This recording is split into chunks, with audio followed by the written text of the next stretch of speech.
Vous avez vu? Quel est votre avis justement sur le match en général et sur cette situation? Bon, on est très déçus parce qu'on a fait un très bon match, je pense, surtout en deuxième mi-temps.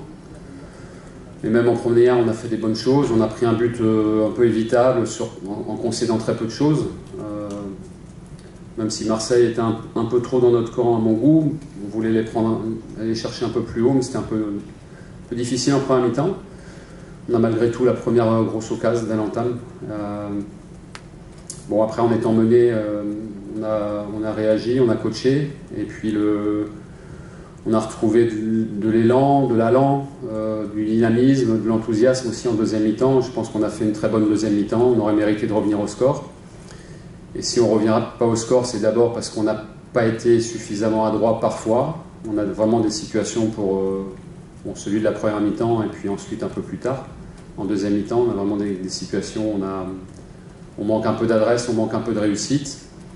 Et puis on nous refuse deux pénaltys évidents. La première sur Simon en première mi-temps. Je crois que c'est Mbemba qui marche sur son pied au moment où il va centrer ou frapper.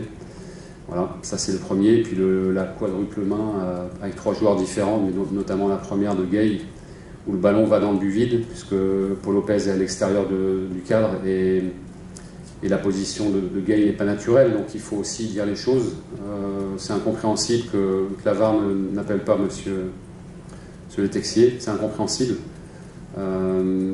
Parce que Gay n'a pas une position naturelle. Alors moi je veux bien qu'on me parle d'erreur manifeste ou pas d'erreur manifeste, mais là c'est un vrai problème, on est victime de ça ce soir.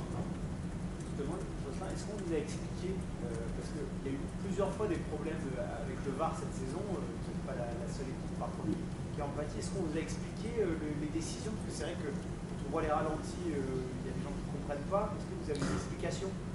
Non, je ne sais pas. Après, moi j'ai joué ici, vous savez, j'étais content de jouer ici parce que je savais que voilà, sur des petits litiges, on était content. Là sur des petits litiges comme ça, bah, c'est difficile à accepter. Après, qu'à minima, qu'il y ait une logique et qu'ils puissent venir consulter les images, mais c'est la même que Simon en première mi-temps.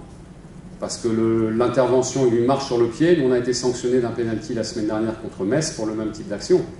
Et ça, c'est ça qui est, enfin, c'est le trouble inné de plein de situations, mais pas seulement ce soir. Depuis le début de la saison, ça fait débat sur des images litigieuses où un coup l'arbitre vient voir, un coup l'arbitre vient pas voir, un coup il estime qu'il y a main, un coup il estime qu'il n'y a pas main. Ça crée du trouble et ça crée de la colère chez tous les acteurs. Et c'est difficile à accepter quand même. Selon vous, qu'est-ce qu'il faudrait changer, qu'au moins on entende, qu'il y ait des oreillettes, peut-être la sonorisation, qu'on comprenne le cheminement des arbitres? Je sais pas, moi j'ai à peine parlé à l'arbitre de loin, il est venu, il m'a mis un jaune direct. C'est scandaleux, c'est honteux.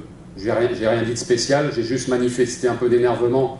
Mais si les arbitres ne sont pas capables de comprendre que quand on est coach en Ligue 1, il y a de l'énervement, il y a un peu de tension.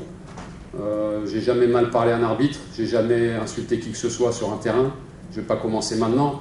Et ils mettent des cartons comme ça pour montrer une pseudo-autorité. Je trouve ça complètement déplacé, ça vient rajouter du trouble. Et c'est pas bon. Et puis et puis ce qui est pas bon non plus, c'est que moi je préférais parler de foot dans les conférences de presse, mais je suis obligé de mettre le doigt dessus. Parce que là c'est ce soir, mais on a eu plein de matchs avec des décisions incompréhensibles, et je suis obligé d'en parler, je suis dans mon rôle. Vous parliez du coaching en deuxième mi-temps, est-ce que ça ne laisse pas quelque part des regrets? On a parlé de cette défense à 5 et cette volonté de rester derrière, de défendre le but. Est-ce que ça ne laisse pas des regrets de me voir qu'en jouant, Nantes a pu mettre en difficulté? Vous caricaturez ce que peut être une défense à 5, une défense à 3 centraux.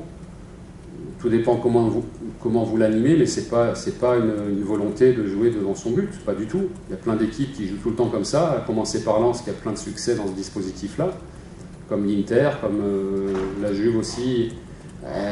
Voilà, il ne faut pas réduire ça à... On peut avoir 3 centraux et puis jouer au foot. Hein. Après, moi, j'en parle d'autant plus facilement que c'est pas un système que j'ai du tout favorisé depuis que j'entraîne. C'est la première fois en 15 ans que je joue dans ce dispositif-là, mais parce que ça colle aussi aux joueurs qu'on a, ça colle aussi à la situation du moment sur des matchs à l'extérieur qu'on a réalisés, où on a retrouvé de la cohérence défensive.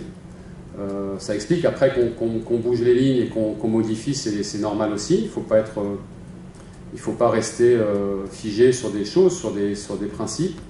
Je pense que d'avoir modifié, on a posé beaucoup de problèmes à Marseille.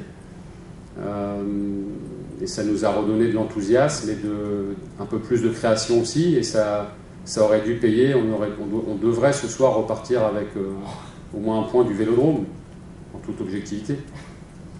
Comment vous avez senti votre groupe après ce résultat? Parce qu'il y a une bonne première période, ça peut vous donner, une seconde période, pardon, ça peut vous donner de l'optimisme pour la suite. Ou est-ce qu'il y avait beaucoup de frustration par rapport à l'arbitrage, un peu comme à votre image? Il y a les deux. Je trouve qu'on fait un bon match et on montre un visage plus conforme à ce qu'est le FC Nantes par rapport au dernier match contre Metz où on a totalement déjoué. Et c'était important, on se l'était promis entre nous, voilà, de s'offrir une revanche envers nous-mêmes, d'être un peu un match du rachat, parce que ce qui s'est passé dimanche dernier, on ne veut plus le revivre. Et donc sur ce que j'ai vu du groupe, il y a eu une réponse et il y a eu de l'engagement, beaucoup d'engagement, y compris chez les joueurs qui sont rentrés. Donc il fallait ça. Mais en même temps, on est frustré parce qu'on a le sentiment de ne pas être respecté, on a le sentiment que ça ne bascule pas pour nous à un moment donné, le petit coup de pouce. Le petit facteur réussite, voilà, qui est pas pour nous. Je pense que Marseille, qui est dans une dynamique différente, avec beaucoup de buts marqués ces derniers temps, beaucoup de victoires, voilà, est dans un bon mood. Et c'est eux pour lesquels ça a souri ce soir, parce que je pense qu'ils sont un peu plus en confiance, on l'a vu. Mais nous, ça doit nous pousser à donner encore plus pour continuer à faire des matchs comme ça. En faisant des matchs comme ça, on va regagner les matchs. La deuxième mi-temps doit te donner de la force à toi et au collectif de dire qu'il y a la place de faire quelque chose sur ce que vous avez démontré. Après, c'est vrai que par rapport à la position du classement de Nantes, ça peut peut-être amener les joueurs à converger, mais il y a quand même du positif. Après, ça fait un moment qu'on est dans cette bagarre-là, donc là, c'est opération en cours. C'était la même chose avant d'aller à Lorient, on était déjà à cette place-là, on avait gagné et les joueurs avaient joué avec cette pression entre guillemets du classement. C'est là, nous on est prêts à ça depuis longtemps.